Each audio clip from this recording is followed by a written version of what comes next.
All right, so yeah, welcome. Yeah, it's time to be intense. But so I'm going to give a safety talk from the perspective. I've always given a safety talk that's just like just clinging. You know what I mean? Just be like, oh my God, I'm going to give you information, but you're probably not going to. It's going to go through one ear and out the other. So why give it that way? You know what I mean? So I'm going to do something different. There's only been a couple times where I've actually felt like, as a raft guide, is just like, yeah, I was that leader that day, like the trip leader from start to finish, and it helped because, why? Because I wanted things done a certain way, and it was actually like I want us to have fun. Like I did. I was just like, holy Toledo. Like, we have a sweet river. We had the Wenatchee. You know what I mean? It's class 3. And there's plenty of dangers. But there's plenty of just super fun stuff. You know what I mean? So it's just like, yeah. And at the end of the day, keeping it fun and keeping it safe are about the same thing.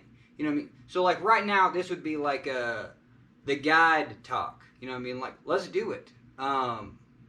Yeah, anyone wanna, it's like, do you guys like, what do you guys do for fun, on this stretch? That means like something that might be just a little bit dangerous, but yeah. What do you guys do? Okay, well, like, now that we know, perfect. We can set up safety. So like the guide talk's excellent. Is like, is there anything to go big on today? You know what I mean? And that's a good place to start. It's like, where's the places to have fun, for that guide talk? Because then, hey, let's make it a little safe. And usually at the end of the day, it's just reinforcing, like, keeping it tight. Good tight boat spacing. You know what I mean? Like, I got your back, so you got mine. And then, you know what I mean? Then it would be like, yeah, are we, who's showing up today? Do we know anything about our clientele? You know what I mean? Holy Toledo. Sky's the limit between, like what you get. And so we might be like, whoa, we got to keep it, yeah. Keep it tight because we're trying to just, you know what I mean? Like our engines aren't primed. They're not primed. So subprime engines, but hey, we're going to have a fun time, a safe time, and a good time. All right, so that would be, so I think that's perfect. Just that guide talk, you know what I mean? Like, as a trip leader, yeah, what do I want? What do I want today? And I think you want the same things, but you want it packaged in like kind of a fun way. Like, we all just want to get to the takeout as fast as possible. You know what I mean? But we want to keep it tight. You know what I mean? It's actually better to go slower and be like, whoa, we're just a tight moving ship. And yeah. And then, for a guide talk, like, where's the places that we're going to get spaced out that might be an issue? Where's the places that we're going to get spaced out that aren't an issue? And where's our eddy? You know what I mean? Where's our eddy before the next rapids? Like, where's that, we all hated it. Back to the Future 3. Where's that windmill that we're just like, whoa, we're way spaced out and we're past the point of no return. You know what I mean? So I think that's good. Honestly, everything just comes down to spacing. Nothing worse than, and what it does come down to is motivation. What we want. Hell yeah, is there something we can do today that's fun? And maybe it's not. Maybe it's just like, this is just going to be a scenic time. We're just going to, and you know what I mean? Hopefully our conversations are good. There's really, that's when the river's low. But it's still class 3. I swear, even on low rivers, man, there's more to get you. But it's bizarre because you got a 95%, you know what I mean? Just keep rhythm. Keep conversation. Keep the flow going downstream. You know what I mean? Winds at your face, people are tired. But you still got to keep that flow going. Yeah. So it's just different. What do you want? What do you need? But at the same time, it's cohesiveness. You know what I mean? Maybe some fun in there. All right. But that's perfect because now my mindset's just triggered in. You know what I mean? We did the guide talk. We're ready for the day. Someone's got to give the safety talk. Trip leader. So now I'm going to use the same perspective, and it's tough. Like, what do I want? You know what I mean? Like, I'm not good. You know what I mean? I have no idea. Like, I say I'm not good socially. I'm plenty good socially. I just don't know what's going to work and what's not. And when things start to not work socially, holy hell, I do not have the ability to, short and sweet. And, but hopefully, I come from that perspective that, I'm like, oh, this is what I want. Hey, yeah. Like, man, yeah, I'm not telling someone else I'm the trip leader. I'm telling myself I'm the trip leader. What do I want? Okay. And then I'm going to make it interesting because I usually do these verbatim. I have written, it wasn't even my safety. It was just a verbatim safety talk from the internet, but it was short. And I was like, hell yeah, short equals good. But now I'm just throwing that out the window because I want to know what I would actually give as a good safety talk. Like every time you're like, what's a better safety talk? Because even just that prelude just sets, and let's see if we can keep that going.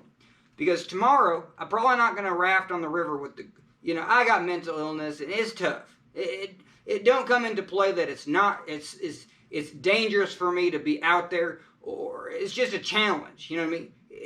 I consider my road with mental illness to be no different than someone with autism. It ain't an illness. It's just a way of life. You know what I mean? Trying to. This is what God gave me, and we're doing the best with it. You know what I mean? I want to participate.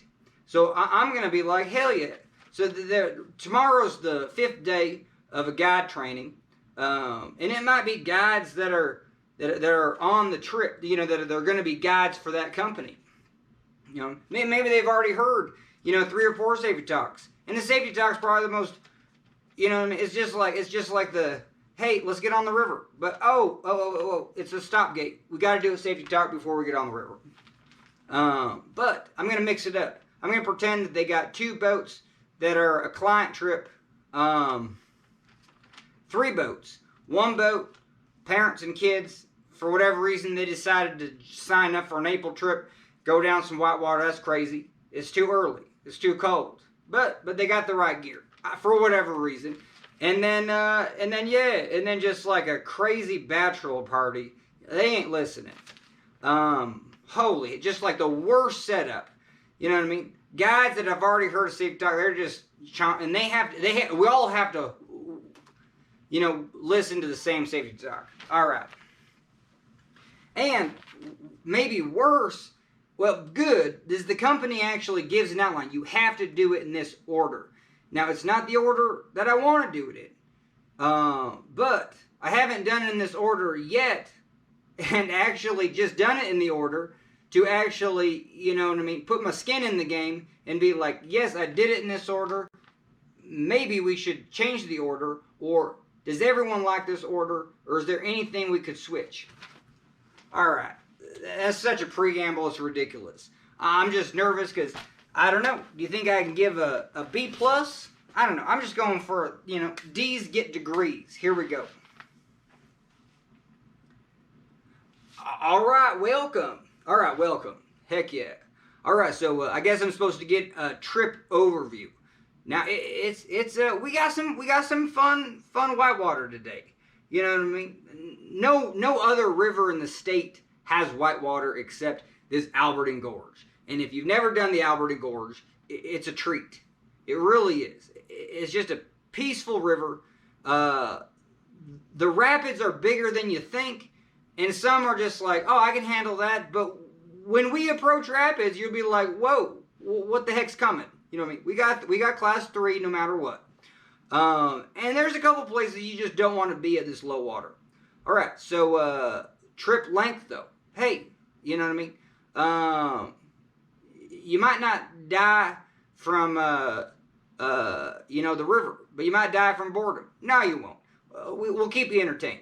But it's lower water. So we do have a long trip. You know what I mean? It would be like, yeah, and what did you sign up for? Well, you signed up for a cycling class that's 2 hours. No one wants to do that. Why would you do a 2-hour cycling class? But, hey, it's early season. That's what we signed up for.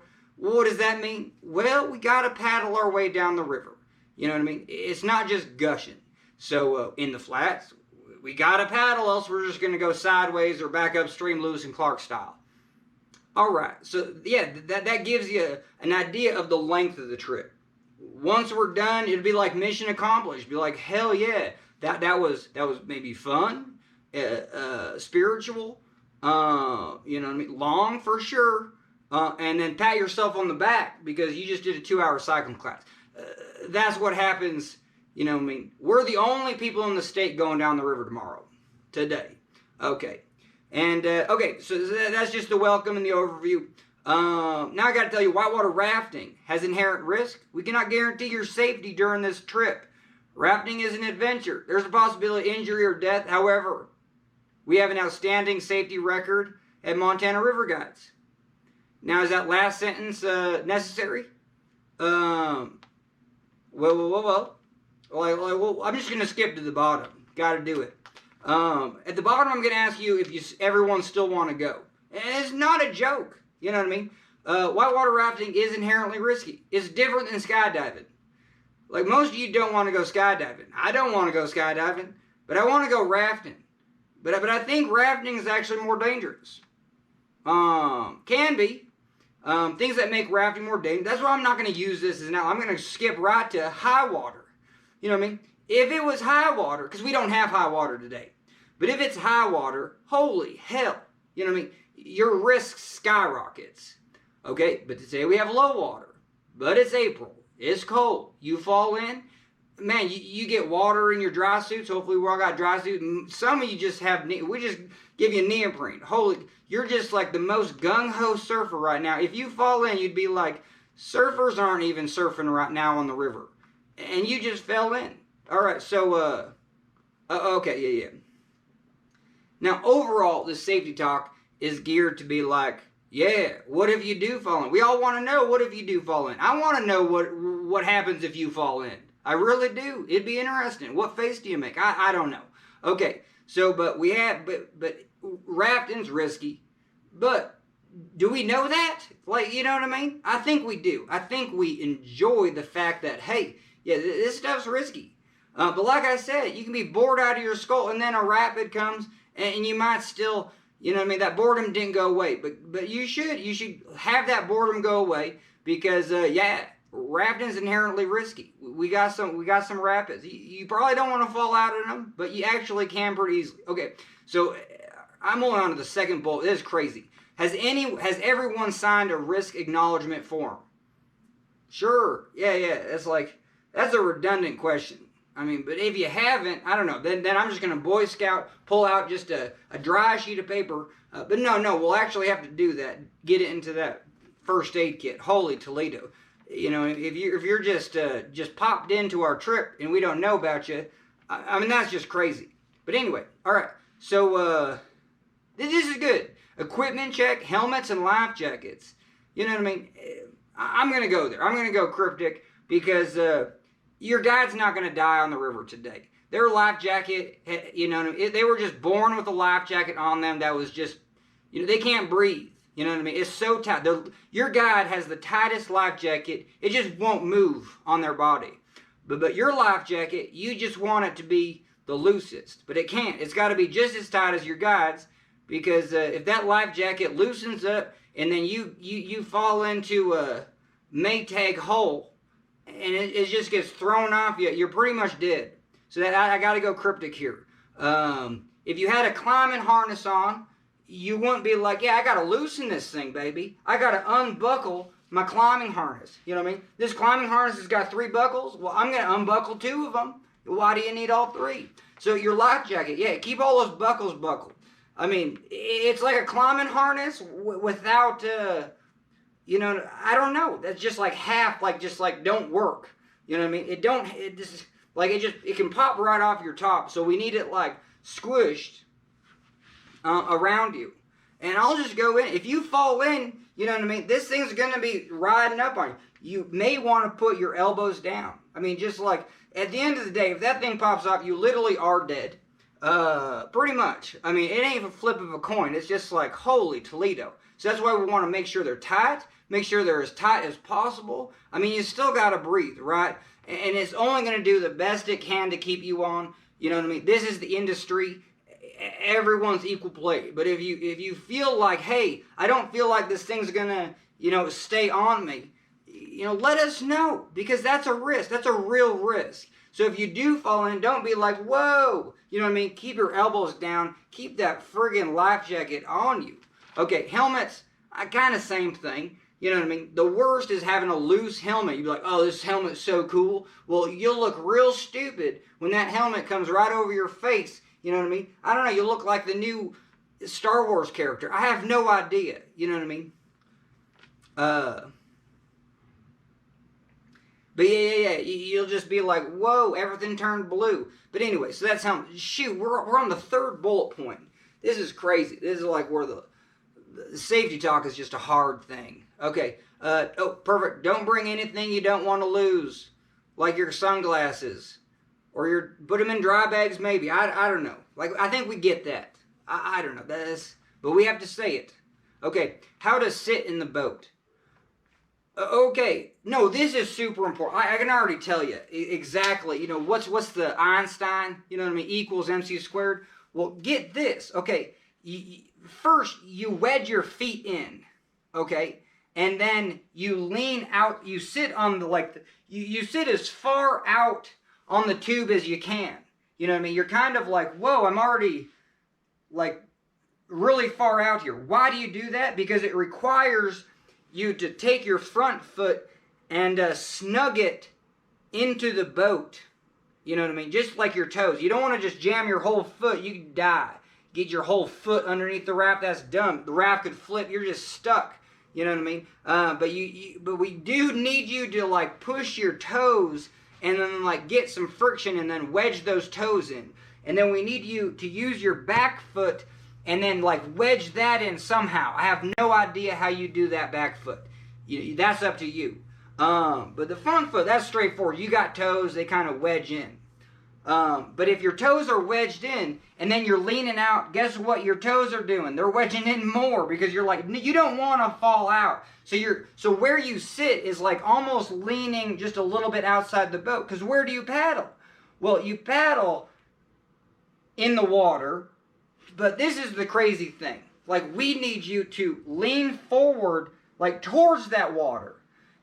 And then, like, you need to lean forward and then, like, out over the water. But when I do that, look at my body. My toes are, like, extra wedged in. My heel is, like, digging in because I do not want to fall into the river. This is the E equals MC squared rafting. You know what I mean? Like, it took me 10 years to be like, what are you talking about? You make a tripod? Well, kinda. But if you just literally sit on the outside tube and lean forward and lean towards the water, look, you have to like use your feet to like just hold your whole life in that boat. And if you don't use your feet, well, you're just gonna fall out. But the fact that you use your feet to wedge yourself in that little compartment and then you're leaning out, this is way more stable. You can paddle and then but get this, where's my body going? Since I'm wedging my feet, like I'm pulling myself back into the boat. All right, so now let's do the opposite. Now let's just sit here like a crash test dummy that can't wedge their feet. And then when we hit a bump or a wave, well, we're just actually going to get tossed outside the boat. So when we have our feet wedged in, we're leaning outside the boat, we're paddling, that feels solid. Like literally all our force is back into the boat. So that's why the people who are paddling the hardest and paddling, you know, like in time and making sure every paddle stroke is vertical and in that water, digging in, it feels like when you use your entire body, like it feels like you're paddling through I don't know, like syrup or like sand or just like mixing concrete. And when you do paddle, you'll have an upward force back into the boat. It'll just be solid. But if you're just like this, you know, like boop-be-doo, scoop-dee, a little bit of wave, and you're like, whoop, you're just going to be right in the drink. So, I always thought, like, why would you spend so much time in a safety talk talking about how to sit in the boat? Isn't that the guy's responsibility? But this is perfect. This company is like, you have to get it all in one. You know what I mean? One and done. It's a verbal waiver, and, you know what I mean? Once we leave this talk, we don't have to say a darn thing. We just know. Okay. So paddle commands. So I went over how to sit, how to paddle. And then paddle commands, your guide will go over that. You know what I mean? Blah, blah, blah. Paddle forward. Okay, great. Paddle backwards. Great. Paddle sideways? No. There's literally, it would be like if cycling class had a paddle forward. Oh, but guess what? We're gonna pedal backwards. Like that's the only like weird thing. And it sucks. Paddling backwards. Yeah, it's like, what are we doing? So let's go over paddling backwards first. Like I do it like this. You want to twist your body because your paddle's near your hip, your paddle's in the water near your side, and then you brace the paddle against the boat or your hip, and you actually leverage. See how I twist out, and then like I leverage the paddle forward. All right, so that's where I'm getting all my power. I'm not taking this hand and going like whoosh. I'm not pushing it forward like I'm doing a low punch. No. I'm literally sticking it in and trying to stop the boat's momentum just by sheer leverage. You know what I mean? It's just like, I don't know. It's like thrusters. Like when your plane lands and everything just goes in reverse. You know what I mean? We already got, so where do we use back paddle? It's like, well, we're screwed. If you hear the word back paddle, just know you got about 5 seconds before you're screwed. There's another command called high side, and you got 1 second before you're screwed. Or you're just in the water. You're not screwed, but your life gets a little wetter and a little more exciting. But anyway, so if you hear the word back paddle, it's like, well, you better throw on the thrusters, and literally, you're going too fast into something. Or just like, whoa, we need to like back away from something gnarly. Literally, stick your paddle in, twist. So you need to like twist this way, stick your paddle in, and then throw on the thrusters, just like the airplane.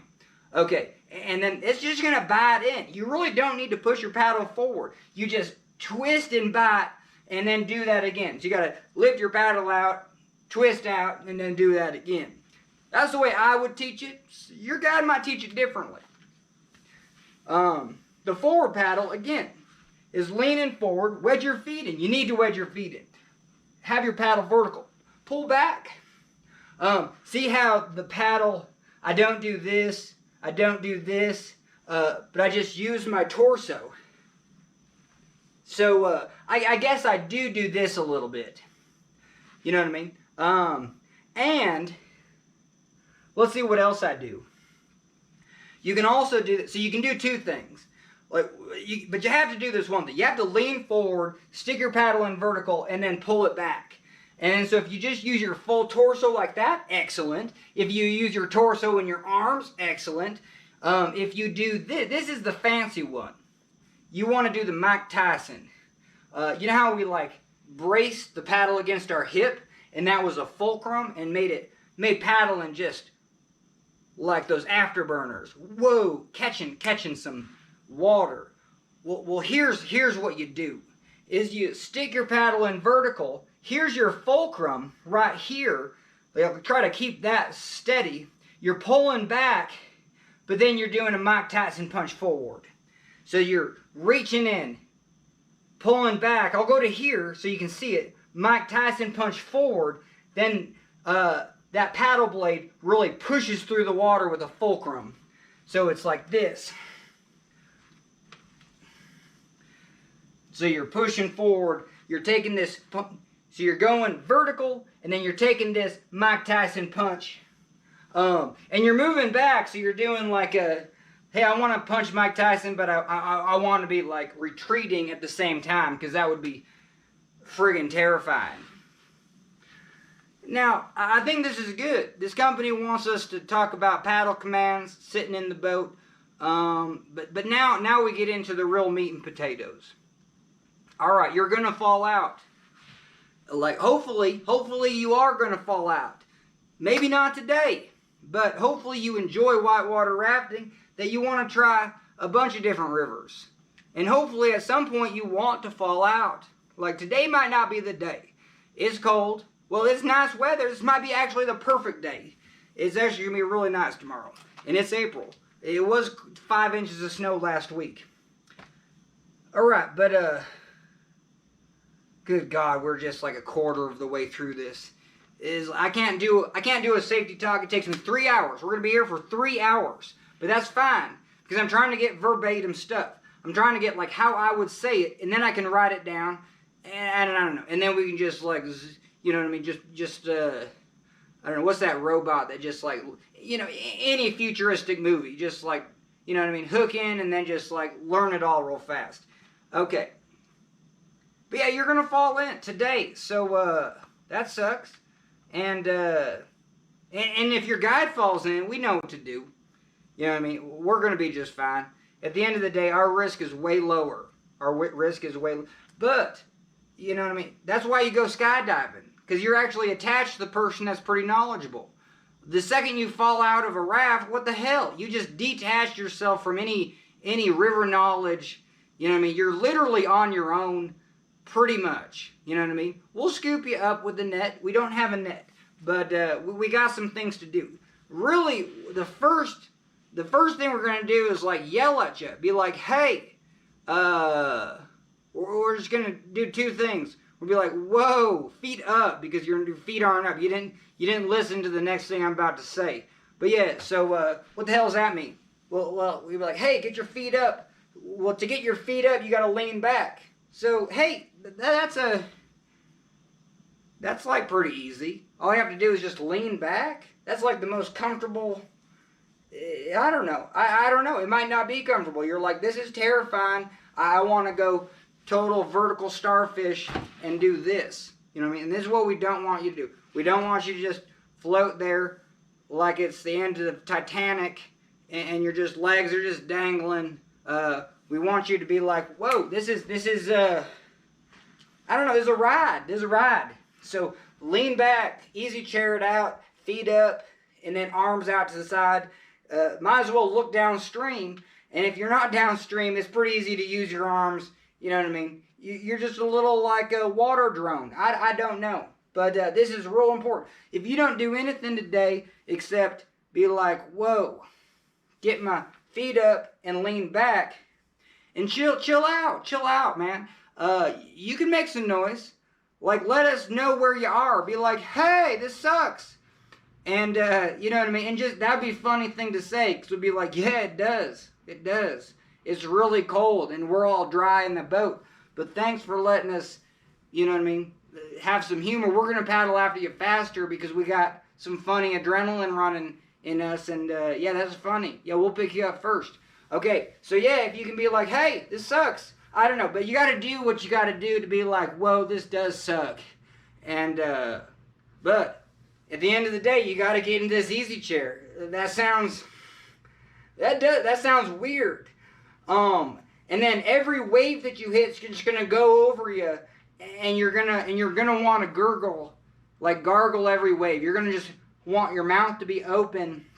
That's what you're gonna want to do, but we don't want you to do that. That's dumb because you're just gonna swallow every wave. And even if it's a tiny wave, it's still gonna go boop right over your head. It's gonna smack you in the face, and you're gonna gargle it, and you're gonna be coughing up water like this. And then another wave is going to hit you in the face. And then you're going to have to cough that wave up. And by the time you've coughed up all that wave, another wave is just going to smack you in the face and you're going to cough on that. So you really have to get your timing. You know what I mean? Sure, if you fall in, you're going to hold your breath. I don't need to teach you how to do that. And when you pop up, you're going to take a breath. I don't need to teach you how to do that either. But, you almost need to hold your breath more than you take a breath. If you take a breath, take it, and then kind of like get ready to hold your breath. If you see any sort of little, even the tiniest wave, it'll just smack you in the face, and you'll swallow it. That sucks. So you gotta, it does. Like doing swiftwater rescue, we're just like even me. I'm just like, holy Toledo. We're floating down a nothing rapid, literally a nothing, and like every little wave is just like wanting to choke you. It sucks. It really does. But that's why we get into that routine of like, oh, gotta hold my breath here, and then after the wave hits you in the face, well, guess what? You get to take a breath. So we call this like waves and troughs. Every time a wave hits you in the face, hold your breath, and then you're going to be like in the trough. If it's small splashy waves, yeah. If it's huge, like, oh my God, I don't want to go rafting again waves, you'll go through the whole thing. Back to this, it says expect submersion. If it's a huge wave, you not only go through it, you might actually kind of go underneath the surface for a little while. About 3 seconds, up to, but if you want to do class 5, you don't want to go to West Virginia, you fall out easily. You can like, anything can like put you under for about 7 seconds. And 3 seconds underwater will feel like 10. So you can imagine what 7 seconds is. And, yeah, today, you know, shoot, if you hit the hole at Tumbleweed, that'll suck. You could go under. You could go under actually for a good 5 seconds. And even if you don't go under for very long, that'll be an explosion of your whole body will just be like, I don't even know where I am. It feels like, I don't know. You'll be somewhere in the Milky Way, but you'll pop up in about 3 seconds and it'll feel like 10. Okay. So, yeah. Don't gargle those waves. They're going to hit, even the smallest ones can hit you in the face. Breathe in the troughs. Expect submersion. And that sucks. You might not want to go rafting. You, for sure, if you get submerged. Some people at high water have gotten 30 seconds. Today, no one's getting 30 seconds, but 3 will feel like 10. And if the boat flips, there's a couple places the boat can fly. I know I'm skipping it, but if the boat flips, you're going to be like underneath the boat. Or let's say you just pop. Let's say you fall into the raft, but we're all sitting in a raft, and you get caught underneath the boat. That would suck too, right? I guess this is actually, we need to talk about this. This should be a line item on here. There's a chance that you fall out, and then the raft just, you know what I mean? It totally cruise lines you. You know, that would be like the worst nightmare, being like, whoa, a cruise liner's just going over me. But our rafts are 14 feet, you know what I mean? It sucks. So you could fall out and the whole boat could just go right over the top of you. And then there is no air pocket. Your head's just hitting. Well, guess what? You got to put your hands on top of your head and work your way out to the side. And I'm losing my breath just thinking about it. But you'll probably have to hold your breath for what feels like 10 seconds. Just to like pick a direction, friggin' A, and get to the surface. So that can happen today at any time. Anytime that can happen. And now you know. And that would suck. Like I did it and I was like, holy Toledo. How would anyone not think that was the worst thing ever? But it's part of rafting and yeah. Anyway, it's fun. Okay. So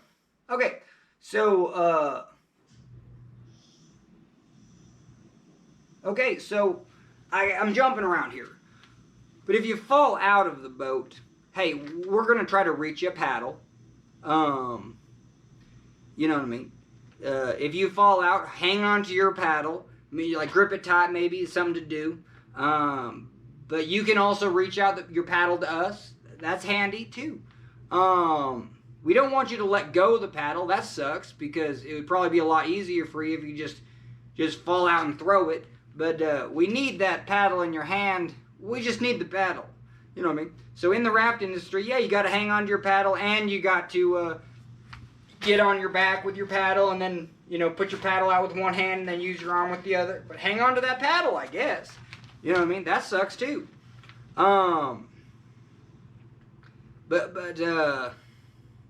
Sure, I mean, if you're right next to the boat, you can grab on, and we want you to do that. 3 people pop out, well, 2 of you, you know what I mean, are probably more capable than the third. I don't know. So it can be a competition to see who's more capable, who listened to the safety talk more, and just start swimming, you know what I mean. If it's something easy peasy, we'll swim to the boat and grab on, we're going to pull you in.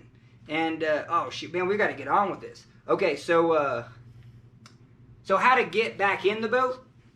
Well, you ain't doing it yourself, but you want to grab that, there's a rope that goes all the way around that, grab on with 2 hands, okay? And then, but you got to do something, you know, give someone your paddle, hopefully you held onto it, awesome. But give that paddle to someone in the boat, grab onto the perimeter line with 2 hands, and you're gonna have to help yourself up, you know what I mean? You can't just be dead weight, that's ridiculous. You know what I mean? And if you're really athletic, shoot, just start pulling yourself up, and then we're just going to pull you in to assist.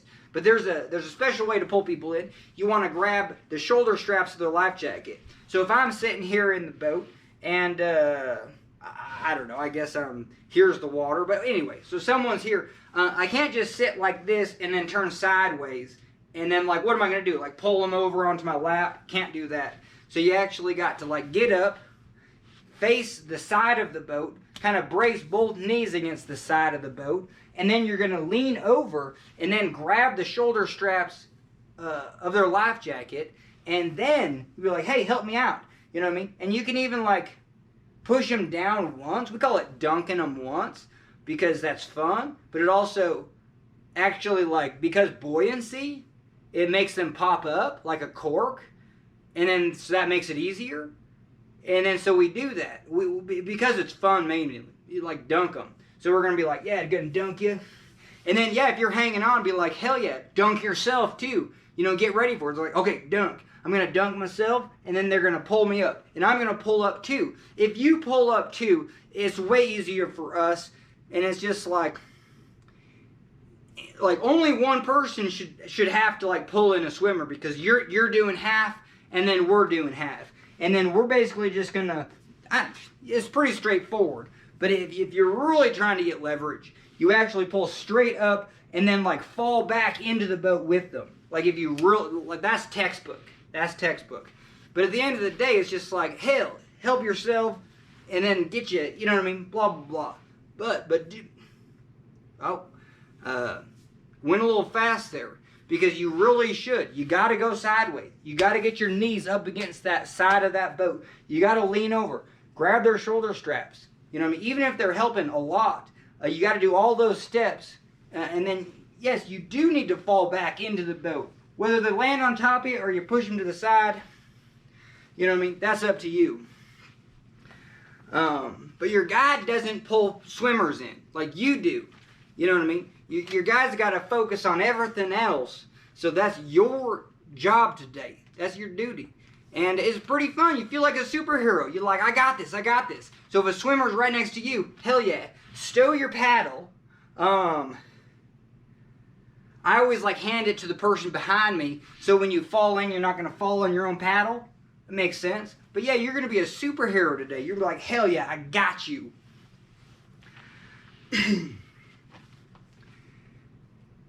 Now, if you did fall out and we pull you in, we're just going to make sure, we'd be like, you have to, you know, it's something like kind of right away, you got to get back in your seat and start paddling. You know, you can't just sit there.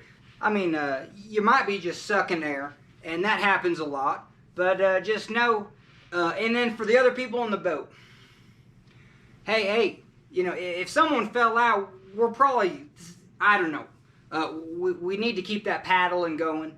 Like, listen for those paddle commands. Holy sleep, we're jumping around.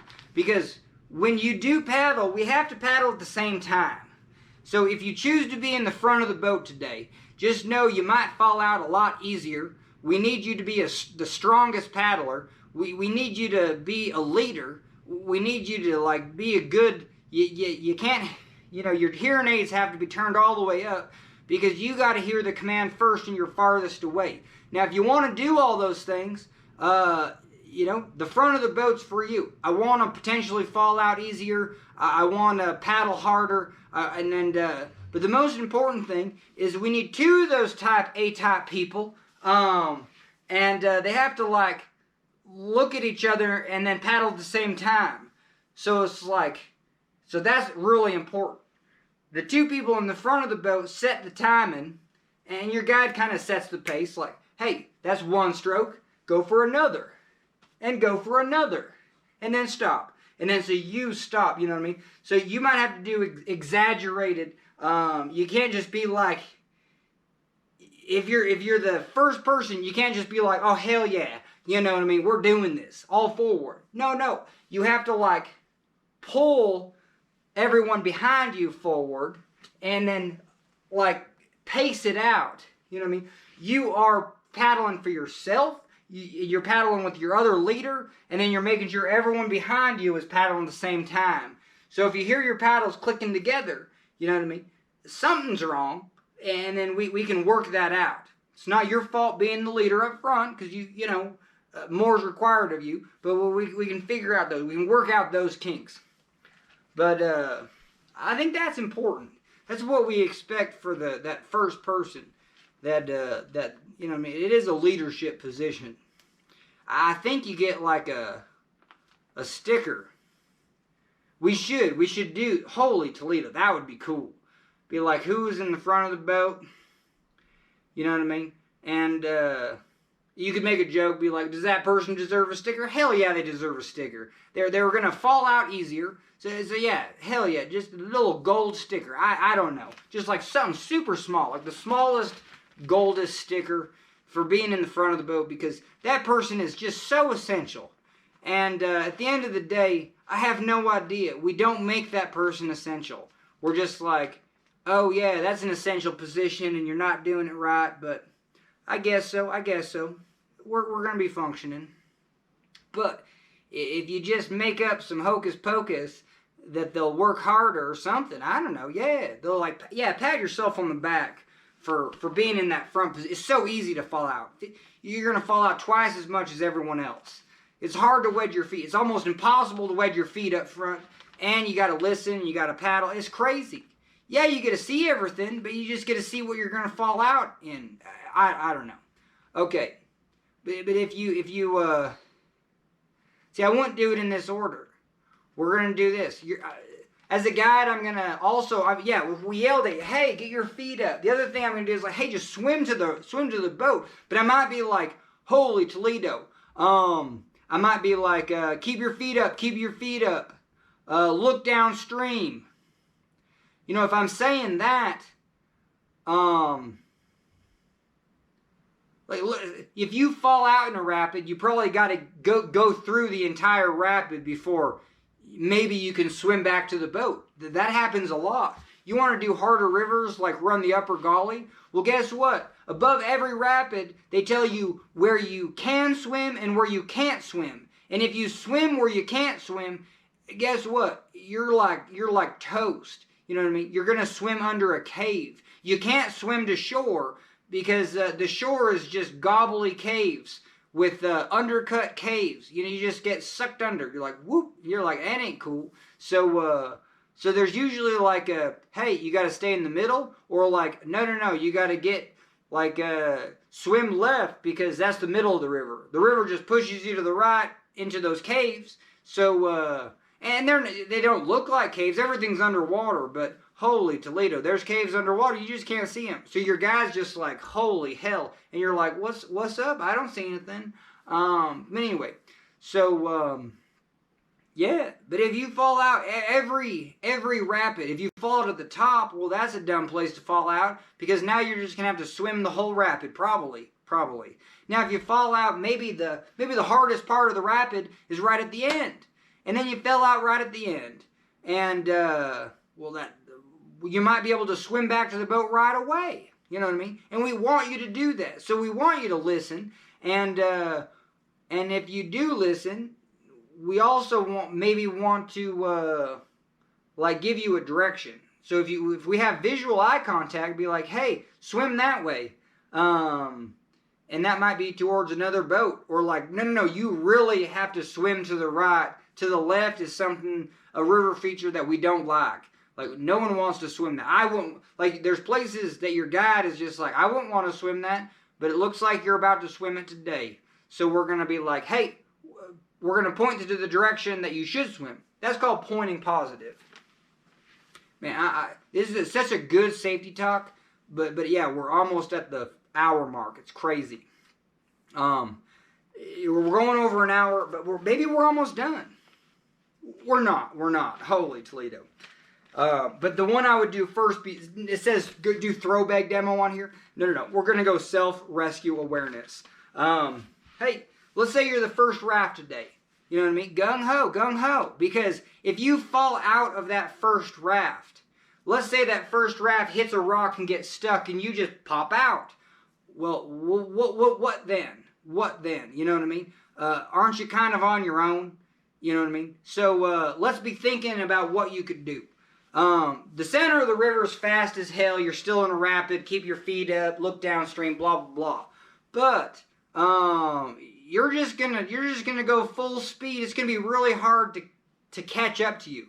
So just like it says, we can't always get to you. There's literally such a high probability that that might happen. You know what I mean? I mean, within probabilities, maybe it's low, but when it does happen, you're like, holy Toledo.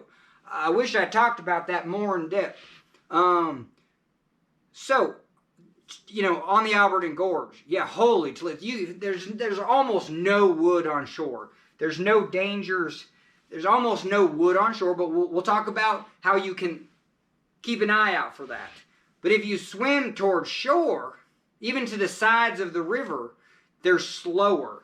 So you don't even need to know how a river works. Maybe you do. Maybe it's all fast down the center. But if you swim to shore, you're going to like slow down. You might even stop. Because there's eddies on shore. But if you don't do anything, you're just going to be like, whoa, like no one's catching me. So that might be, you might not have to swim to shore, but if you swim towards the slow water on the sides, that can slow you down. But I would say this, if you're in that situation where you're just like, oh shoot, we can't get to you, I would say, you know, get on your back. If you have waves hitting your face, you really got to time your breathing.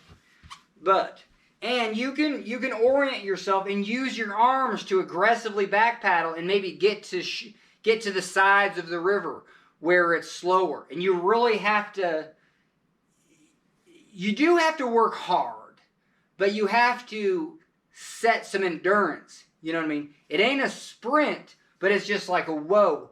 I gotta have some intention. I gotta be aggressive. You know what I mean? I still got to breathe and make sure I'm not, you know, just like, because it's exhausting. It definitely exhausting. But I compare it to a hotel pool.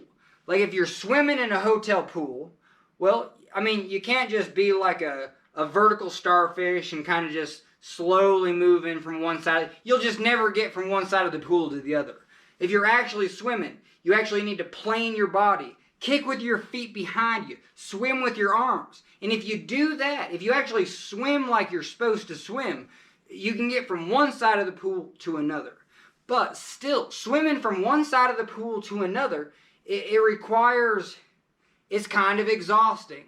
And I would say that swimming in a river, well, it's going to be like a multiple of 10 more exhausting.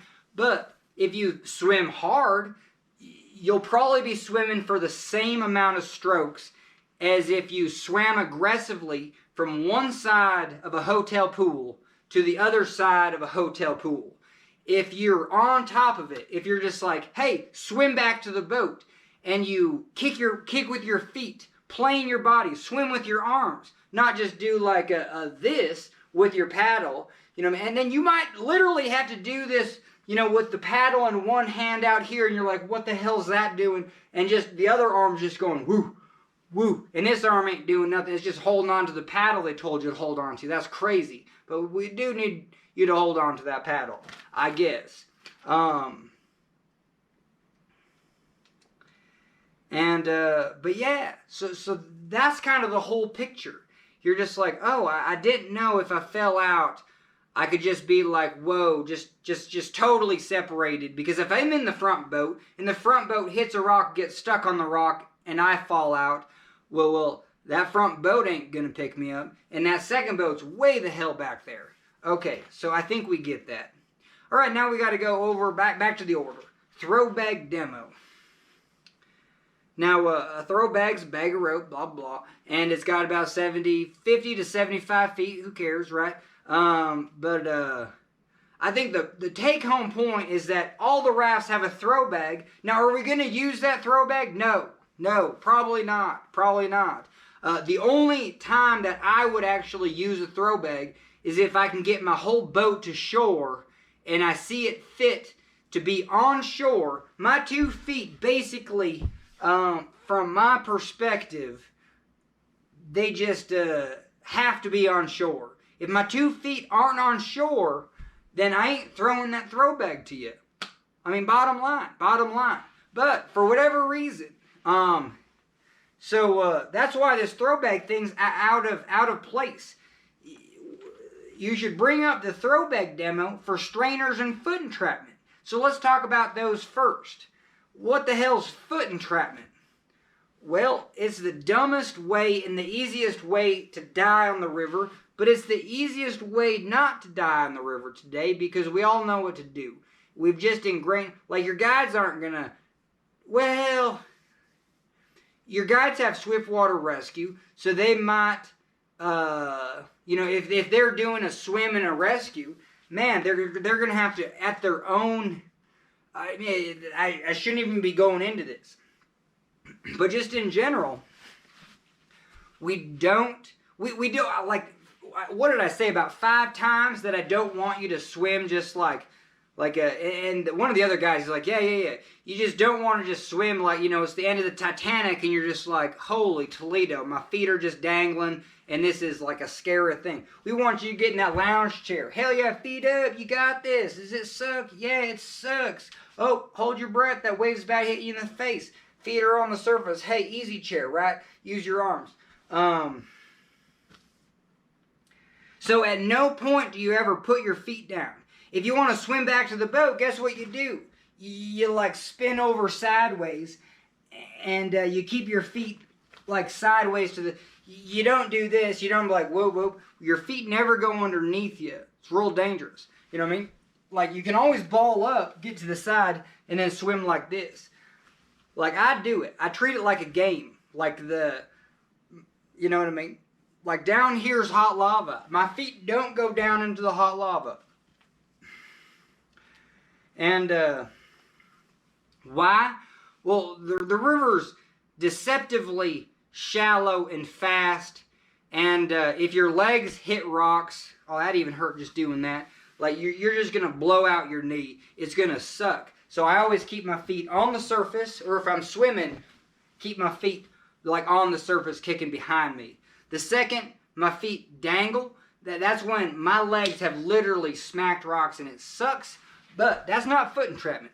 Foot entrapment is when your legs dangle, and then there's still a chance that they can get caught. If you go through a shallow that's rocky, your legs can literally just get caught. And if you're forcefully like floating with your legs underneath you, and you're trying to find the bottom of the river, holy Toledo, your danger just skyrockets. Like it's so easy. It's easier than catching a fish. Sticking your leg in between some rocks and it like getting permanently wedged. Like it's so easy for that to happen. That's why if you take like we always if you take one thing from the safety talk because you haven't been listening, keep your feet up. Okay, perfect. That's foot entrapment. And it's not like your toes get stuck. It's not like your shoe gets stuck. Your entire leg can get stuck. Your entire tibia can break. And that's not even the worst part. Hopefully your tibia breaks because then like hopefully your whole leg just falls off. Just like immediately. Because then you'll be floating downstream. What happens is when you get stuck, like the weight of the river just like pushes over you. And it's almost impossible to get like an air pocket. Now you can though, and you should try. Like, you know what I mean? I mean, always think of the bright side. You're like, yeah, that sucked. and you're probably gonna die. But if you are stuck with foot entrapment, you know what I mean? Even for a guide-to-guide perspective, hell yeah, do whatever you can to try to get your foot. Your foot probably ain't gonna come out. If your foot got stuck in the first place, yeah, right. It ain't gonna just magically pop out, but hopefully it does. But it won't. So you're just fighting for air pockets. You know what I mean? And if you're pushing against the back, maybe there's a little bit of an air pocket. So that's where the throw bag comes in. It comes, okay, so that's foot entrapment. That sucks. But what's a strainer? Strainer is like where you're floating and you see like wood, like a whole log. Well, you could hit that log, and then you're going to go underneath the log. And you might not pop up. That sucks too. Because there might be a lot of wood, and you get hung up on it, and then you get stuck to it, and it wants to like pull you under. That sucks. So if you see any of that crap, you got to swim like away from it back to like, if it's on the sides of the river, you got to swim back to the center of the river. Now, if you're swimming up to a big boulder, well, don't do that either, because that's where wood can be. So if you see a huge boulder or rock in front of you, definitely swim away from boulders. So if there's one reason why you'd swim away from boulders and not just like swim into it, well, that's dumb, right? And you just get pummeled. Or even if you like push off with your feet, that's better. But that's so crazy, because any sort of rock or boulder could have like sticks or a whole log stuck to it. And that's good. I'm glad I'm saying this verbatim, because that's literally why you want to avoid rocks. Like rafting, there are some rivers where just like, hell yeah, the rocks are fun. Well, in the Alberton Gorge, holy Split Rock, Mermaid Rock, stay the hell away from those. Like every rock is just like a nightmare waiting to happen. There's hardly any risk of pins if you do it right. But man, the rocks are just like, stay away. So anyway, but yeah, that's another reason when you stay away from rocks, they have those logs and strainers. We call them strainers, swim away from them. If you're not able, hell yeah, then you swam up into it. Hopefully you can climb on top. No one's Superman enough to do that. We do it in Swiftwater Rescue. Like one person can actually, make it happen. Like, so if you're able to climb on top of a log jam or like a strainer, you had enough energy and skill to just swim away from it. So even if you're, doing this aggressively away from that strainer, that's your best way to go. And this could be your only way to swim. A lot of clients don't know how to, we're not going to pick out who can and who can. But, like, literally, if you know, it's just like, I don't know how to swim on my stomach, and then you're going to be breathing more water, too. That sucks. Well, shoot, get on your back, but be aggressive. You know what I mean? If I'm like, get to this boat, well, turn your whole body that direction. Point your head where you want to go, and really use your arms. Don't just be like, whoa, yeah, but really use your arms.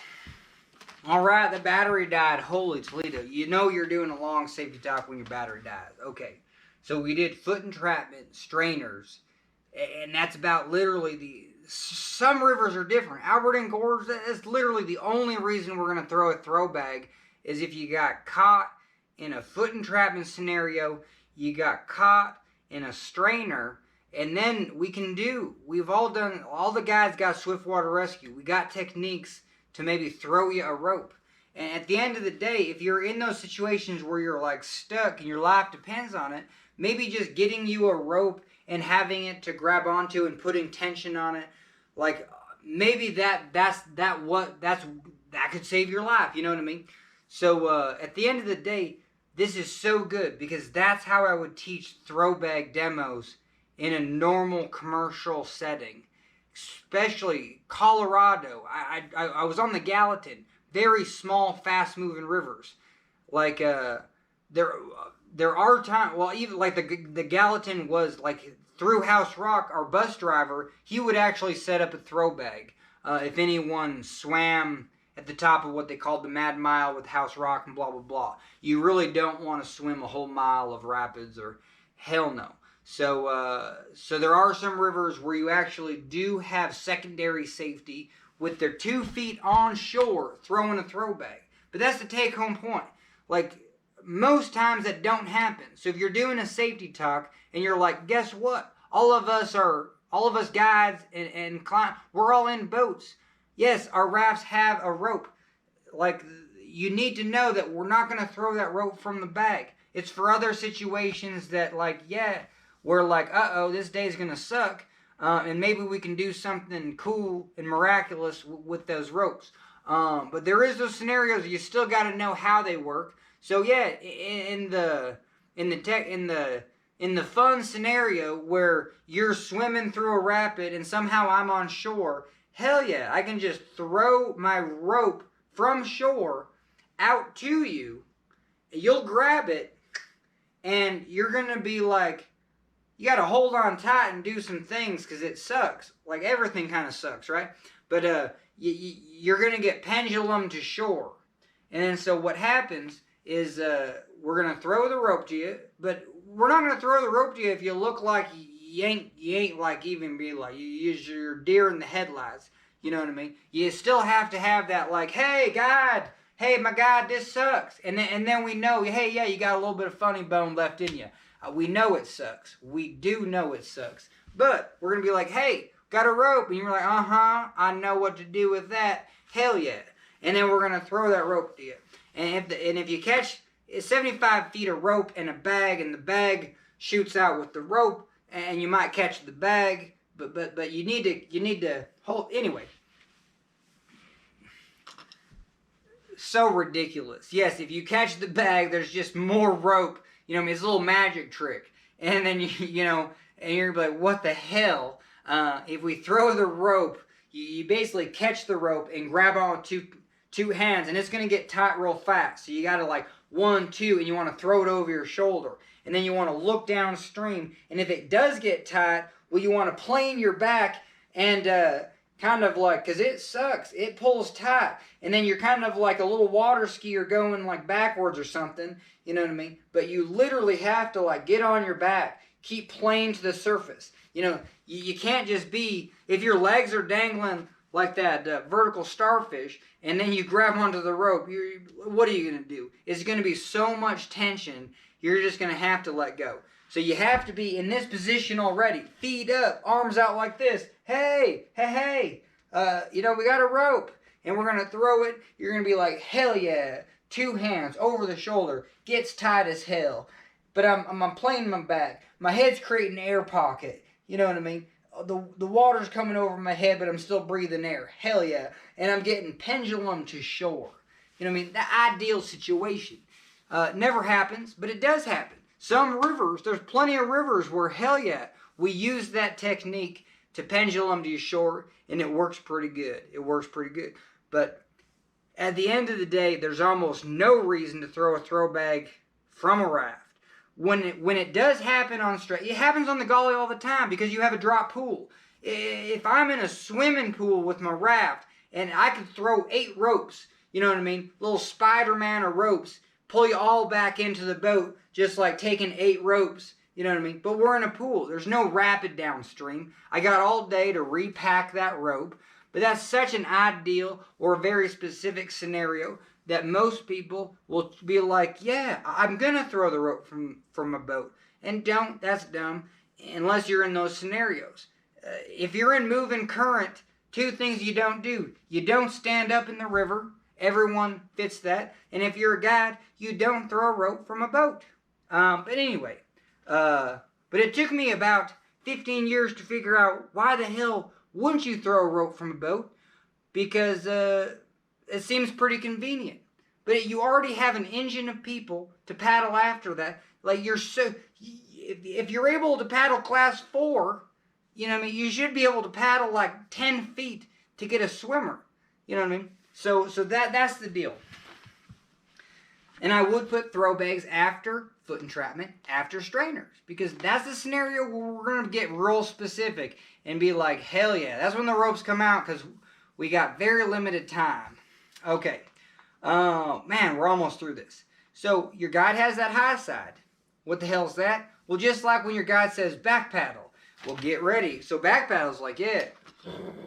And it's going to get real. 10 seconds, you might flip. 10 seconds, 5 seconds, you might fall out of the boat if your guide yells back paddle. But if your guide yells high side, you got about 1 second before that boat's just flipping over. It doesn't have to be a last ditch, last resort, but by the time your guide realizes, like, shoot, and you hear the word high side, you got about 1 second. Now, it could work though. You do the high side command, you keep that boat upright. You keep yourself in the boat. Maybe half of you fall in, but hey, at least that boat's upright because at least half of you high-sided.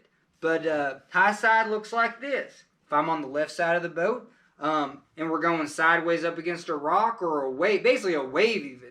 A wave goes like this, stalls the downstream side of the boat. The momentum is still real fast on that upstream side, and the front stalls, rides the wave, the back still is like whoo, whoo, whoo, and then we flip. So any wave on this river has the ability to flip our boat if we're sideways. Like literally every rapid we can flip if we just go sideways through it. Especially on the Alberton Gorge. It's a tee-up river. So just know that. So we can go through every rapid sideways as long as all we do is high side. You know what I mean? We just go with no momentum, but we go sideways. Every wave we hit, we got to jump to the downstream side. We got to jump towards that side of the boat, grab on, and then like smash our way through that wave with our shoulder and that part of the boat. And we have to do that, and we have to be ready to do that at any moment. Because we're going through a rapid, we're hitting the waves, maybe one turns us sideways, and even if we're just at a 45-degree angle, or even less, we might have to do a high side. Because, our paddle strokes ain't turning us around. And so get ready for that high side command. And if your guide hasn't practiced it, like ask your guide, be like, hey, can we practice a high side command? That'll be something fun. And that's something I can do, given my safety talk, to empower the clients to make sure, hey, this will be fun. Ask your guide to do a high side command. Because it is fun. It takes a little, boring part of the river. And then, hey, we're going to jump to the right. And you can feel when all the weight's on one side of the boat, you're like, whoa, it's like a catamaran. You know what I mean? It's like the sailboats, how they do. Okay. Raft flips and recovery is almost like the, you know what I mean? You've already talked for hopefully no more than 30 minutes with a real safety talk. But by the time you're here, you're just lost for words. You're like, holy hell. You guys ready for your raft to flip? No, I'm not ready. I'm not even ready to talk about rafts flipping. But I guess we got to talk about it. Yeah, if your raft flips, well, guess what? You can still swim back to it. Hang on. That's a pretty good thing to do, right? Now, if your raft flips, you might be underneath it. You know what I mean? And your head might pop up. You might have an air pocket, but holy Lord, you literally have to get the hell out from underneath the boat. Do what you got to do. And that's where expect submersion. Expect it taking 10 seconds. But you put your hands above your head and you work to the side and you get yourself the hell out from underneath the boat. It sucks. You'll be like, yeah, that was the suckiest thing I've done this summer. You know what I mean? This spring or whatever. But once you once you get to tell the story, hey, it's worth it. It's part of rafting. All right. So your guide theoretically is trying to climb on top of the boat, hook a rope to it, and then flip it back over. That's ideal. Guess what? You know what I mean? Just like it says, we can't always get to you. There's a chance your guide might not even be able to connect it to the boat. You know what I mean? So, yeah, you can hang on to it, but you might have to listen for other guides as they're coming in maybe to help out. You might have to just swim to another boat. Other guides might be, hell, you know what I mean? Swim to this boat right now. And they might be telling you. So you can look, listen, and learn. I don't know. But But yeah, that situation for sure happens all the time. But hey, that raft's a pretty good thing to hang on to, except if you're on the downstream side. If we're in a rocky river tomorrow, I guess the Alberton Gorge, not too many places. But unless you're just like floating into a huge boulder, hell yeah, get out. Get to the sides of that raft. You might even have to let go. If the boat's hitting a boulder, sayonara, that boat's stalling, and you ain't holding on to a raft that just hit a rock or something like that. So if your boat does hit rocks, get ready for you not being able to hold on, but it's a good thing to hold on and maybe work yourself to the sides. Don't work yourself behind the raft. That's also, it has to be the sides or let go. You know what I mean? In how it gets taught is like move to the upstream side. Well, in a shallow rocky river, that's also dumb because your boat could get stuck between two rocks and now like you're just like underneath it. So if you are going to hold on to the boat and there is obstacles in the river, well, yeah, pay attention and get to the sides if you can. And just know if your boat hits a rock and stalls, it'll be the most impossible thing. It'll just rip your arm off. So just get ready for that, I guess. But anyway, I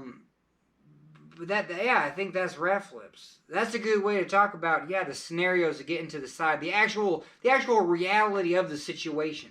But yeah.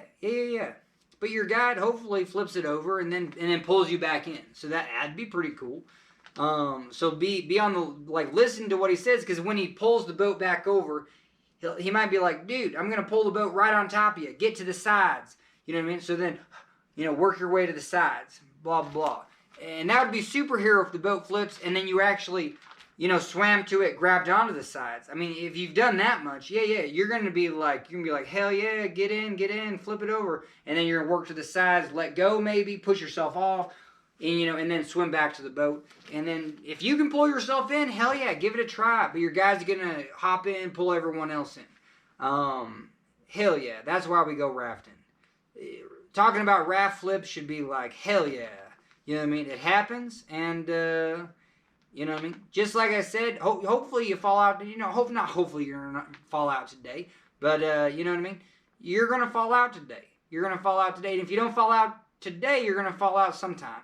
And if you don't flip today, you're also going to flip sometime. You know what I mean? That's part of whitewater rafting. And, okay, now we're just done. This is great. That was it. Never dive in head first. Perfect. That's a verbal waiver right there. Medical considerations, bee stings, allergies. That's all it says right here. Sure, we get it. Let your guide know. We have an EMT. Usually, at this company, hell yeah, got some EMTs. So if you don't feel comfortable, you know what I mean? Hopefully you feel comfortable with your guide, let them know those things. But we do have an EMT for those things that you're just like, oh, hell yeah. Like, I'm barely alive. And, but I chose to go whitewater rafting. And I want to let you know. It's like, hell yeah, well, good on ya. Good on ya. And, okay, any questions? That's a redundant question because our safety talks take 30 minutes and we just got to be like, if you have concerns, that's why we say everyone still want to go, blah, blah, blah. Hey, that's kind of a funny joke. But yeah, let your guide know. Plenty of time to ask your guide questions, you know what I mean? But if you're thinking about not going, this is your opportunity. Skydiving, yeah, you have that opportunity not to jump out of the plane. But this is kind of your one opportunity not to continue this trip. Continue this trip from here on out, you really don't have the opportunity just to, you know what I mean, just to be like, nope, I'm going to jump out of the boat, swim to shore, and, no, we're all in it together, and this is what we signed up for. Whitewater rafting is fun. I verified that the guide has discussed all the above items during the safety talk before our raft trip. I date it, sign my name, print my name. I have given one safety talk for this company. Safety talks are real difficult. A lot going on. You're managing temperature. You're managing people's expectations. You're trying to get it done, holy God, in under 20 minutes. But it almost takes 30 minutes. But if it takes someone 30 minutes, it took them 40. And that is just holy hell too long. So this is great because I have written a verbatim safety talk. And I don't want to do that right now. I've done it in another video. And it sounds awful. It's okay. When I do it, it don't sound like well, I don't get to use a character. I don't know. I don't get to use my humor, so it don't come off very good. It's like the for me it's too A-type, and I just know people ain't gonna listen to it. But it's 5 minutes. All right. So let's go through this one. I mean, that literally took over an hour. That's insane-o. Here we go. 5 minutes. All right. Welcome. All right, so trip overview, basically be on the water all day. Hopefully you brought a lunch. Okay. Oh, we got some people that haven't done the Alberton Gorge. Okay, yeah, it's April. Thanks for coming out. It's cold, don't fall in, right? But we got dry suits. We're all, we'll keep you alive, I guess, at least. But if you fall in, you're going to be like, whoa, that sucks. Okay. So, yeah, we got a good trip, though. Good whitewater. It's the only whitewater in the state. Put it that way. And it's beautiful, beautiful, beautiful people and beautiful canyon. Our people on the strip are just as beautiful as that canyon. All right. Whitewater rafting, I have to read this, has inherent risk. We cannot guarantee your safety during this trip. Rafting is an adventure. There's a possibility of injury or death. However, we have an outstanding safety record and Montana River Guides. This is where I pat myself on the back. There you go. Perfect. All right. So has everyone signed a Risk Acknowledgement Form? Excelente. Hopefully, if you haven't, you're like, holy Toledo, I'll pull a wet one out of my shorts right now. I have no idea if we have extras of those, but okay. Equipment check: helmets, life jackets buckled at all times. I mean, think of it like a climbing harness. That's what's actually keeping you alive, and it literally is. Enough said. Helmet, I don't know if that's keeping you alive. Sure, if you hit something dumb with your head, that helmet's, I don't know, but we just don't want it falling in front of your face. That would suck. So make sure it's just nice and tight on your head. Don't bring anything you don't want to lose. Check your, I don't know, croquis with your glasses, or just have a who cares mentality. You know what I mean? If I can buy it once, I can buy it again. That's what I say. All right, how to sit in the boat. Well, we need you to, sit like in the most dangerous spot, just all the way on the outside. But if you're all the way on the outside, your feet are wedged in. And once your feet are wedged in, they're actually pulling you back in. Like it's pulling you back in. So if you sit farther out in the boat, you're more likely to fall back into the boat. If you sit in the boat and don't do nothing, you know what I mean, thinking that's safe. No. You're the first person to fall out, and we get to call you Cupcake. Okay, so that's how to sit in the boat. Paddle commands. You'll hear forward paddle. It's like cycling class. It's like get some. You know what I mean? Everyone knows how to forward. I don't know. Yeah. But we're going to do back paddling. That would be like cycling class. They're like telling you to back pedal. I don't know. It sounds funny. But okay, so here's how to paddle. With your feet wedged in, you can like lean forward, reach into the water, use your torso to pull back, okay? You really have to use your entire body. You know what I mean? Use your torso. Yep. Okay, back paddle. So you insert your paddle at your hip. This one is all about leverage. So anyway, you like turn with your hips, brace the paddle against your hip or the boat, and you're like leveraging the boat. If you hear back paddle, guess what? It just got real. You might fall in. Everyone might fall in. The whole boat might flip, because that's why we use back paddle. It's being like, whoops, we need you to back paddle. So that's why we back paddle. So if you hear back paddle, you probably want to do it right. Just to let you know. Okay. If you fall in, they'll be turning commands. We can do some magical stuff. We can make this boat turn on a dime. If you paddle backwards on one side, the other, it's like a tank. The other side's paddling forwards. You know what I mean? We do whatever we want out there. So your guides will go all over that. That's all they'll do today, is just tell you commands. Our guides don't tell any stories. They just tell you how to paddle forward and backwards. Okay, so if you fall in, don't panic. Who thinks they might panic? And that's all right, you know what I mean? You don't have to raise your hand, but hell yeah, it's cool to panic, you know what I mean? If you actually, it's like pretend to panic. Be like, yeah, this sucks. You know what I mean? That's actually a sign that you're not panicking. You know what I mean? You're above it. But yeah, it does suck. It's cold.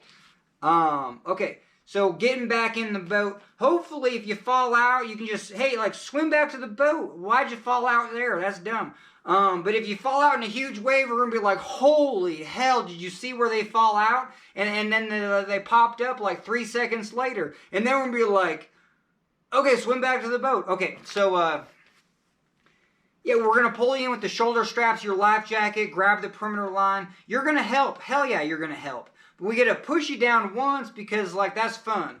And we want you to push yourself under because that's like, that's kind of funny. You did it yourself, right? But no, you're like a cork. You're giving yourself buoyancy. And then when we pull you in, two hands on the shoulder straps, you have to get sideways. You can be a superhero, but if you're pulling someone in, you got to get out of your seat, like get outside the boat. Or, I mean, like your shins get braced against the side. You're going to reach over, hell yeah, and you're going to pull them in, just like fall back into the boat. Now, you can throw them to the side, you know, because you don't want to get too intimate. But anyway, that's how you pull someone back in. That took a lot of words. All right, we want you in a swim position, defensive swim position. Is what it says. Let's all say it together. No way, that'll just sound drone-ish. But anyway, defensive swim position is just feet up. It's on your back. Hey, it's like a comfortable position, but like your face is going to hit every wave. So let's talk about that. You have to, like when you pop up, you're going to take a breath, but get your feet at the surface. Get your feet up on your back. Now, every wave is just going to like go over your head. It's going to suck. So you have to hold your breath before that happens. If you take a wave to the face, you're really going to choke on it, and you're going to spend the next 3 seconds like coughing up the water while more waves are just hitting your face. So it's like a video game. You'd be like, a wave's going to hit your face, like hold your breath. And then the wave went over your head, take a breath. You know, you're in the trough. So we call it breathing in the troughs. Wave hits your face, well guess what? Hold your breath. All right, so expect submersion. If you go into a big wave, guess what? It's going to go over your head. You're going to go through the wave for about 3 seconds, and you're going to have to hold your breath for what seems like 10. And you'll be like, what the hell? I did not sign up for this. But there are places where your whole body, your whole head just goes under the wave and maybe underwater a little bit more. And then you just like slowly pop up. That sucks. But hey, it's on the state. I have to say it. Check off that line item. Okay, we're going to be pointing positive. Usually be like, hey, swim back to the boat. That seems like a positive place. Maybe not if you fell out of your boat. But we might say, hey, swim to the other boat. It's closer. We definitely don't want you to swim into dangerous situations today. So we're always going to be like, swim that way. Swim, see that direction? Swim that way. Okay.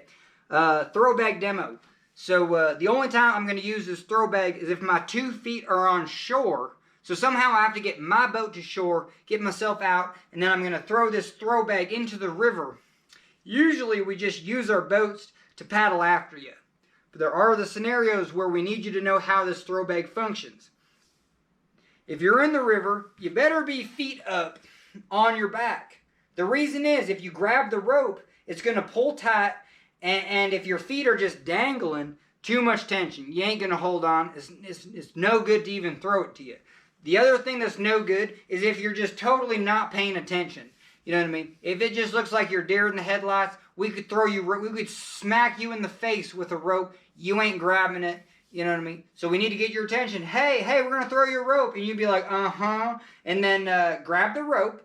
If you grab the bag, it's like a little magic trick. Just more rope just like popping out of that bag. And you're like, what the hell? How much rope's in this bag? 75 feet. Okay, so grab the rope, throw it over your shoulder, keep your feet up, your back straight. It pulls hella hard. Water starts going over your head. You're like, shit, this actually pulls really hard. I don't think I can hold on, but do, because you're going to be pendulumed into shore for about 3 or 4 seconds. It's going to suck, and maybe a lot longer. I don't know. But hopefully it gets you to shore, and then you're just that's why we use the throw bag.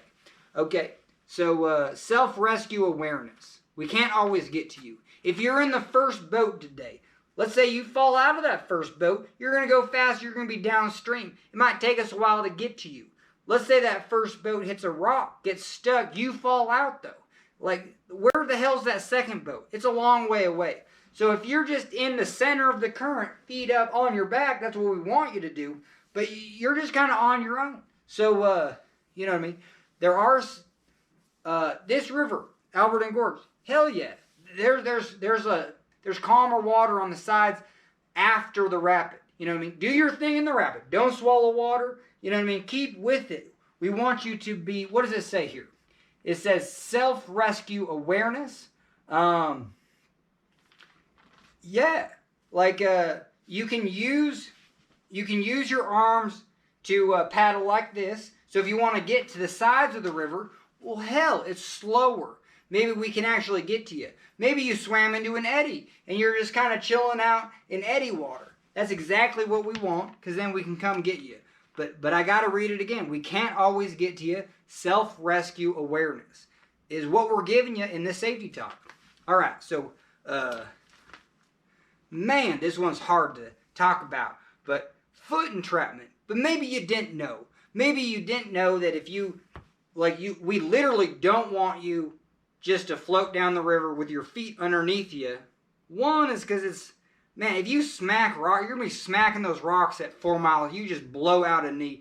It sucks. Everything's on this surface, and it's actually kind of fun.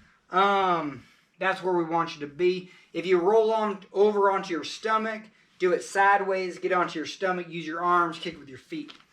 But if you dangle your feet, there's always the chance that your feet can get stuck. What happens is, especially when people are like, it's I don't know if it's just a human thing.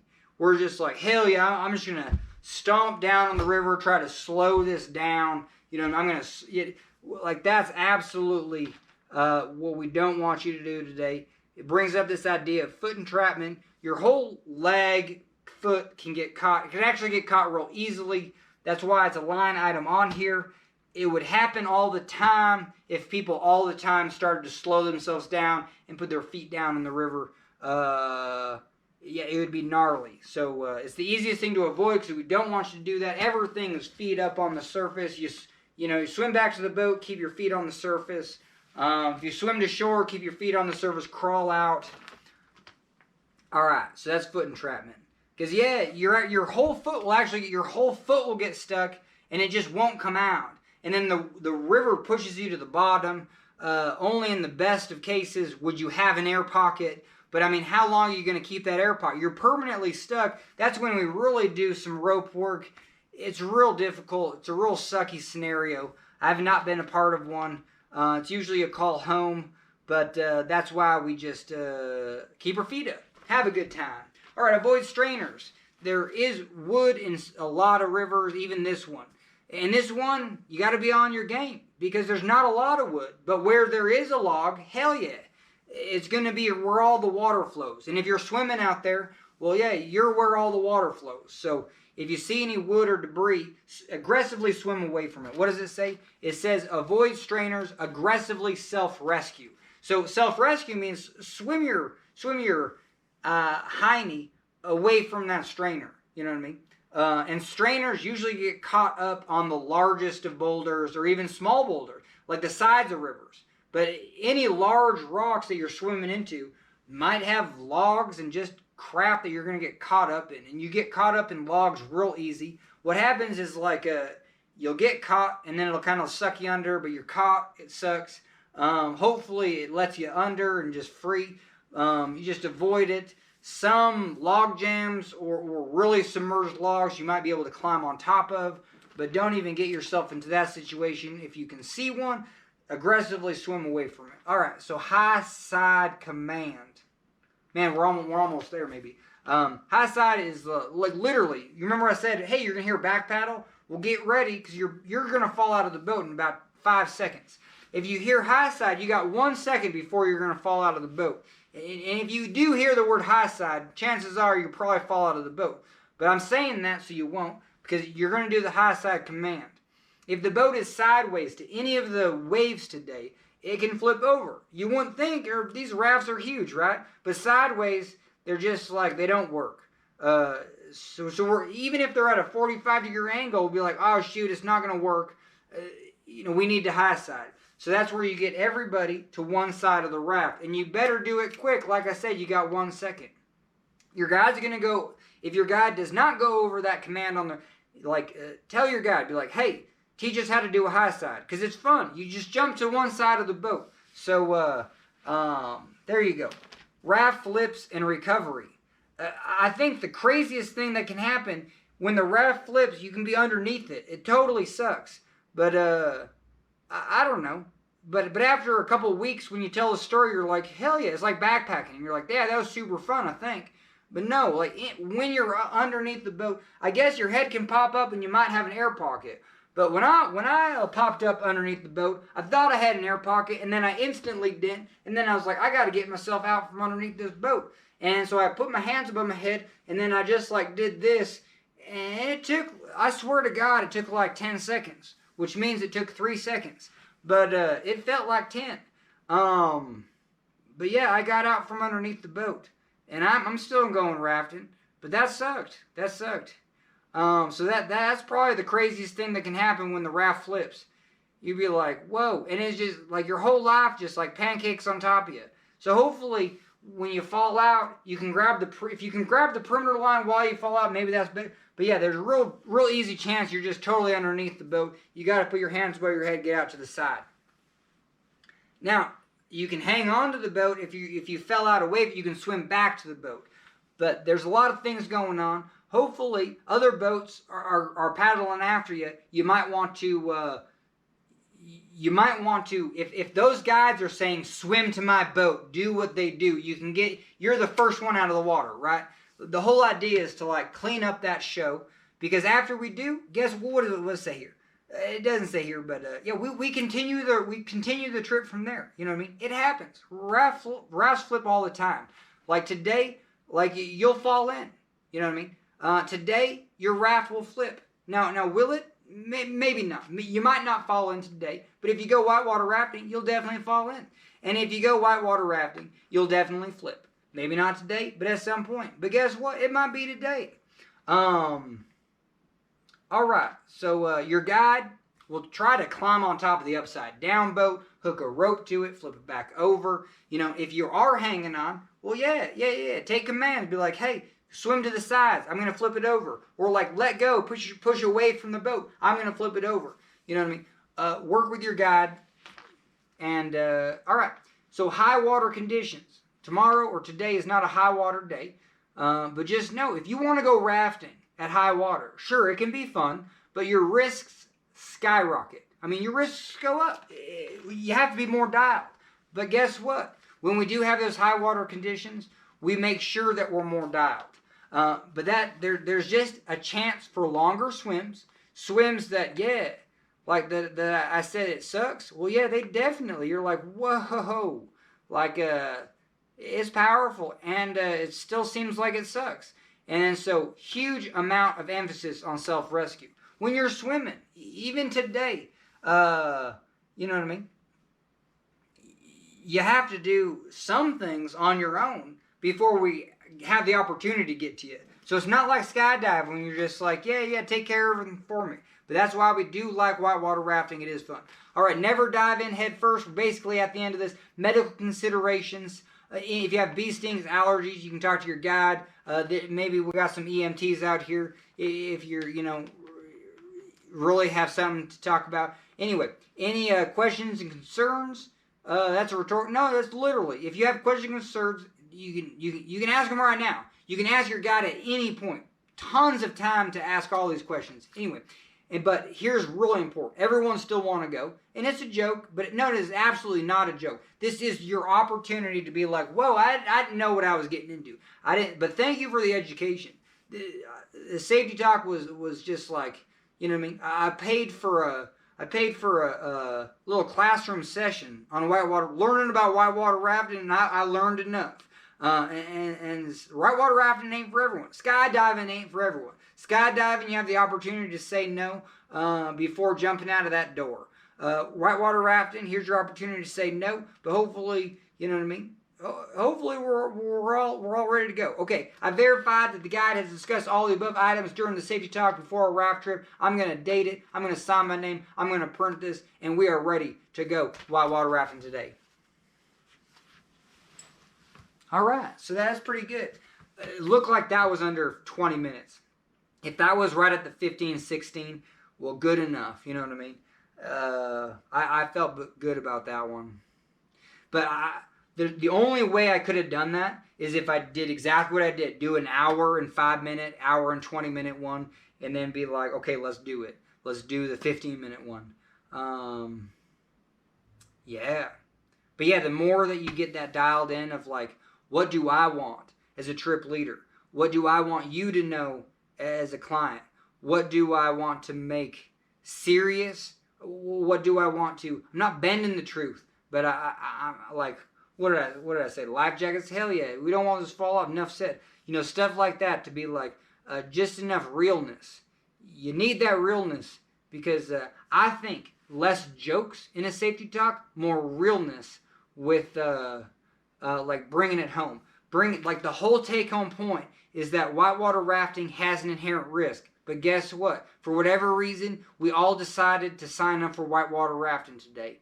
Whitewater rafting might be more dangerous than driving. Whitewater rafting might be more dangerous than skydiving. But at some point, like these adventure sports, we know they have risks, but we enjoy the fact that we know they have risks. And so I think that's where you keep attention in a safety talk. I don't think you do a lot of like just like clownish. Oh my God, I'm getting too specific. But I don't know. Everyone's got their own sense of humor, but that is an important element to keep engagement.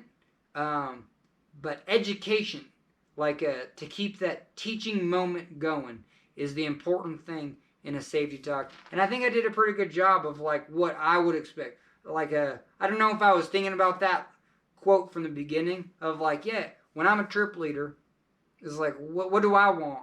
What do I want today to be? And at the end of the day, sometimes it's just like dialed in. But I know, but yeah, it's got to be fun. It's got to be like, why are we saying? Why are we putting a lot of emphasis on some parts of the trip? Because we want to use our skills to our highest ability to give a trip that's going to show that. You know what I mean? That's the part about whitewater rafting. That's different than commercial airlining. Yeah, but we all do. We love the pilot who can fly us over the Grand Canyon, maybe kind of tilt it one direction so we can all see that good view. In whitewater rafting, we get to do more of that. There is this element that we get a privilege to entertain with this dial of risk. You know what I mean? But this teaching moment of education is always good. Most all the excellent guides that have even if they're flipping boats, taking their crews to you know what I mean. I've always noticed it's always with well, at the highest level, it's like a hey, you know what I mean. We spotting each other. I got like this is my opportunity to do this. Is what we do as raft guides, and my crew's dialed in and we're doing it. But if you're a raft guide watching this, those opportunities might not come ever. You know what I mean? Depending on what company you're working for, and that's fine too. You gotta live within those limits. I remember taking like 4 Boy Scouts, you know what I mean, and then they're two big adults, and all the boys wanted to sit up front, and for whatever reason that day, I'm like, well, I want to do something. I want to take this raft somewhere that yeah, and then yeah, we barely stayed up. We barely didn't flip where I wanted to take us. And I was just like, whoa, that was too much. and that was a little, and the kids wanted to sit up front, so I'm just like, yeah, we got it. Like I can run a boat back heavy, but no, that just made it 10 times worse. And we still ran the boat back heavy, but at the end of the Albertine Gorge, Rapid Call Fang, it was still in an era where it easily flipped rafts. And the first one, because we were so back heavy, I mean, we just like totally go sideways. But I called the high side. We're like, hey, we got a high side. Now, did I train in the high side command? No, I mean, I probably did train it in once, but not good enough because, no one high sided. And so I did not train it in good enough. So from that experience, I always train in high side. If I'm going to use high side, and if you're a guy that is going to use a little bit more gung ho approach, and you're able to, your company allows that. Like I double down on teaching high side. Use every sideways waves to teach. If your raft crew don't want to get a sideways waves lapped over their lap, well, don't take them anywhere dangerous. You know what I mean? If they're not up to that, use that as like a, hey, we have to hit some waves sideways.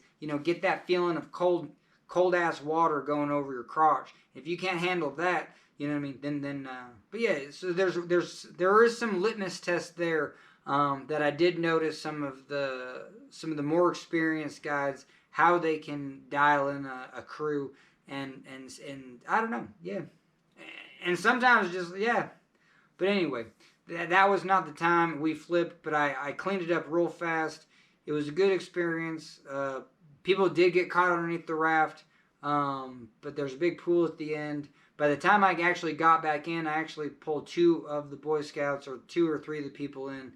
But yeah, the company was impressed that I was able to do that so spot on. But yeah, that's the other element of being a guide. Like if you want to, if you're in that ability to, to entertain more with your skill, then 2 elements. One, yes, you should be able to clean it up and pull people back in. But the other element of that is you got to educate the risks. It's like your client set the pace. You know what I mean? Yeah, and that day was a learning experience. That day, that was interesting. Yeah, rivers will always be out there. I do a lot less boating. You know what I mean? I just like the idea. Like I'm probably not going tomorrow at this point. That's why I'm doing this video, just to get the education. Because just thinking about doing river is good enough for me. You know what I mean? I do like it. It's fun. It's fun. All right, well, I'm done for tonight, but that was good. That was a full safety talk and then bringing it home with maybe I don't know how long that was, 15, 20 minutes. But all right, guess what? That's video.